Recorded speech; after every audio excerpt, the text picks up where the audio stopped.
This is your Vigilant Liberty radio news from Independent Journal Review for Thursday, February 5th. ISIS has taken a gruesome turn when it comes to using social media, particularly Twitter. It appears that the decision to burn Jordanian pilot Moaz al-Kasasbeh to death was the result of crowdsourcing via the hashtag Suggest a Way to Kill the Jordanian Pilot Pig.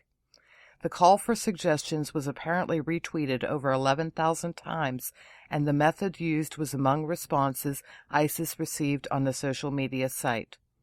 Replies were often tagged with "We all want to slaughter Moaz." That was the Islamic extremist response to the hashtag We Are All Moaz. Political consultant David Axelrod is drawing attention to at least one claim he has made in his new book, Believer, My 40 Years in Politics. Axelrod implied that Mitt Romney's concession phone call in 2012 involved a reference that Obama's win was due to increased black voting in urban centers like Cleveland and Milwaukee. The Romney camp was quick to fire back, stating that Axelrod misrepresented what Romney actually said. Not to be left out of this fray, Obama himself made some references to Romney in a statement about his concern about the poor.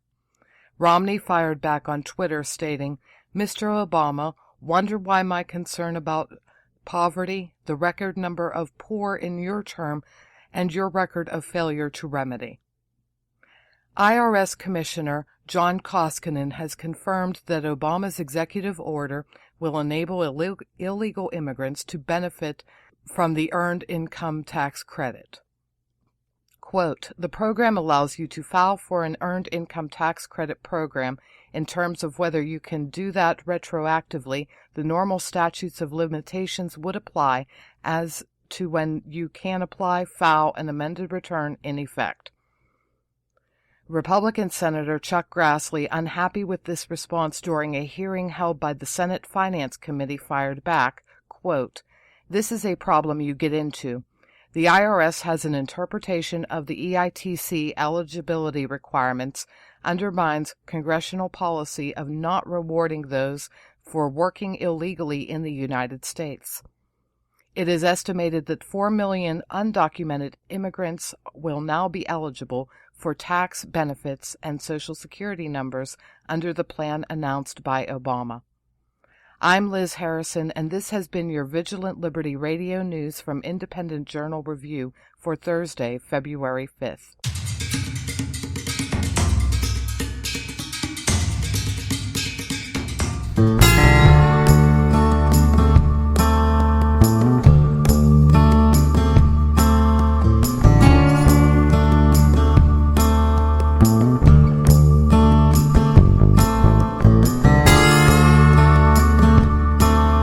This is hour number 2 of The Right Mics with Mike Miller speaking and Michael Hausum.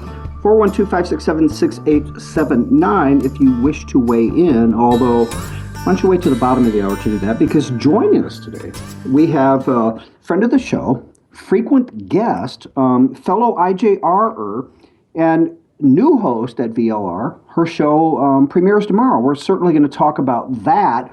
But Jen Van Laar, how you doing? Wonderful. How are you? I'm good. Hausum? He's good, right, Michael? Barry, yes, thanks. Do we really care, though? Okay. No, we don't. See, I was just trying to be nice, but exactly. This is why I love you, because you just say what I'm thinking. So, no, we don't care at all. We don't give a damn. Ho. Let me just tell you right now. I'm pretty sure Danny might care if she's listening, and I'm sure my mom does if she's listening, too. Okay, but when I said we, I was actually talking about Jen and I. Oh, well, I don't even I notice that you two are on. Well, of course. No, that's true. Well, No, but yes. I care because I love Danny, and she's awesome. So if that makes her happy, then it makes me happy. And see, I care as well, because I don't know Danny, so I can't love her. But I know in the past, Michael, I don't think it's happened recently, but I used to get on her poop list every once in a while for picking on Hausum. So, I want her so I want her to like me as well. So, okay. All right. We're good. All right, so Jen, you sent us a couple topics. Let's rock into it because we're going to end up bantering forever. Right. So go. What? Hello. Wait, you're the host. Come on. I am the host. So what do you got on your mind this morning? Or this afternoon? Well, let's talk about Axelrod if you want to. What we were just talking let's about, talk- and yeah. that whole thing with Romney and Obama. Go hit that. Okay, so Axelrod, everyone's favorite Democrat, I guess, he wrote this new book about his 40 years in politics, and he said that Obama just was not real happy with Romney's phone call, his concession phone call after the 2012 election. And just like everything else in this administration, somehow it has to do with race and how they bring everything back to race. And so Romney was saying he was surprised at his own loss, which we could go into a million thoughts about that. And he tells Obama, you did a really great job of getting the vote out in places like Cleveland and Milwaukee. And what Obama adds in his own mind is, oh, in other words, that's about black people. That's what he thinks this is about, because Obama turned out the black vote. Okay, And so that's why he won. Okay, so let's assume, because we're going to get to the next shoe in a second. We were talking about this before we came on air. Let's assume that he did say that about Cleveland and whatever. But I think we're going to at least throw up another comment from someone else that was very close to Romney that didn't happen. But let's assume that it did, or let's pretend that it did. Would it be right for Obama to automatically jump to he means the black vote? And I'm just throwing that out there. I don't even know. But what do you guys think? I haven't examined the demographics of Cleveland and Milwaukee, but even if he did mean black people, so what? I mean, that you turn out your base. Like if Romney won, would Obama be saying, "Oh, it's because he really turned out the vote in Salt Lake City"? Yeah, of course you're going to go after your base, where your people that are most likely to vote for you are. And if they're trumpeting the fact that he's a black man, and they're going to go after that natural constituency. I mean, it's stupid. Now, if he did, by the way, just quickly, if he did say that, if Romney did say that, and I doubt that he did, based on what else you have in your post, if he did say that, he would be almost as snarky as I am. Because if you pay attention to what happened in a couple of precincts, at least one in Cleveland, in excess of 100% of the vote turned out. I think one precinct, 107% of registered voters turned out and voted. So if he did really say that, that's pretty awesome, because that sounds like something I would have said. Yeah, I mean, that's what I was just thinking. He could have just been really congratulating them on voter fraud. I mean... I mean, who wouldn't have liked to get 100 and some percent, right? Right. So, yeah, maybe that's what he meant. Maybe it wasn't anything supposedly racist at all. So, and of course, the one of the things that bugged me about it was that Romney didn't say anything about black people, but anything there. It's like Breitbart used to talk about the dog whistles and how they see everything as a dog whistle toward either racism or sexism or something. And it's sad that the leader of the free world, there's such a chip on his shoulder. Well, there is. And everything is about race. And, to your point, I mean, it did not have to be racist. I mean, the old, was it Richard J. Daley, right? The first Daley, back when the late 60s. Get out the vote early, or vote early and vote often. Okay, so he wasn't black. He was just corrupt. Yeah, it's disgusting that it's so obvious that is the lens that everything is viewed through. It's funny that I think about that in the context of the president. Despite the fact that he's bringing up the race thing all the time, it's not the color of his skin that's particularly irritating. It's the thinness of it. Bingo. There you go. Well said, dude. Well said. Yes, that's perfect. Actually, I stole that from Dennis Miller, but I know, but I knew that. But dude, I was doing wingman. We were going with you, man. Yeah. Thank you.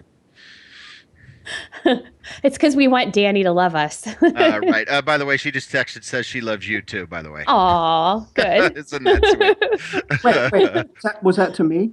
No. No, It was Danny, not. come on, please. I'm working really hard. Okay, so give me a break here. Okay, so further in your article, and we talked about this before you came on.